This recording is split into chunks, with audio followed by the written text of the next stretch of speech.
জালিয়াতি, আর সেই জালিয়াতির ঘুষ 12 লক্ষ।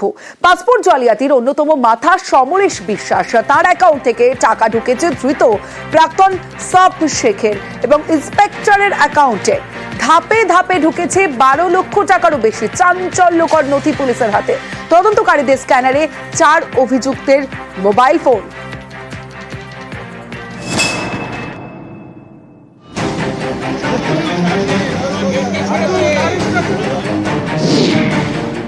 পাসপোর্ট জালিয়াতিতে পাকড়াও পুলিশের প্রাক্তন সাব ইন্সপেক্টর। ধৃত আব্দুল হায়ের ফোনের কল লিস্ট এবং ব্যাংকের আর্থিক লেনদেন খতিয়ে দেখে চাঞ্চল্যকর তথ্য পুলিশের হাতে। তদন্তকারীরা দেখেন চক্রের অন্যতম মাথা সমরেশ বিশ্বাসের অ্যাকাউন্ট থেকে সরাসরি টাকা ঢুকেছে প্রাক্তন সাব ইন্সপেক্টরের অ্যাকাউন্টে।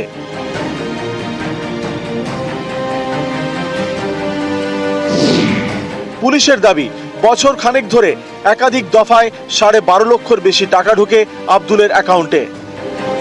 লেনদেনের স্টেটমেন্ট দেখিয়ে জেরা করা হয় সাব ইন্সপেক্টরকে। পুলিশ সূত্রের দাবি, টাকা নেওয়ার কথা স্বীকার করেছেন আব্দুল। এখানে শেষ নয়, আব্দুলের ফোনের কল লিস্ট দেখেও আরো একটি বিষয় নজরে আসে তদন্তকারীদের। পুলিশ জানতে পেরেছে পাসপোর্ট জালিয়াতিতে ধৃত মুক্তার আলম ও সমরেশ বিশ্বাসের সঙ্গে নিয়মিত যোগাযোগ ছিল আব্দুলের। পাসপোর্ট জালিয়াতির জট ছাড়াতে ডিজিটাল তথ্য সংগ্রহে জোর তদন্তকারীদের। আদালত থেকে অনুমতি নিয়ে তৎপর পুলিশ। এক্ষেত্রে তদন্তকারীরা মনে করছেন তাদের বড় হাতিয়ার হতে পারে ধৃতদের মোবাইল ফোন।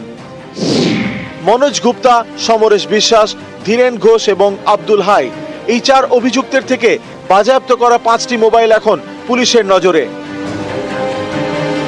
পুলিশের দাবি, অনেক তথ্য মুছে ফেলা হয়েছে, সেগুলিকে উদ্ধার করতে বিশেষজ্ঞদের সাহায্য নেবে পুলিশ।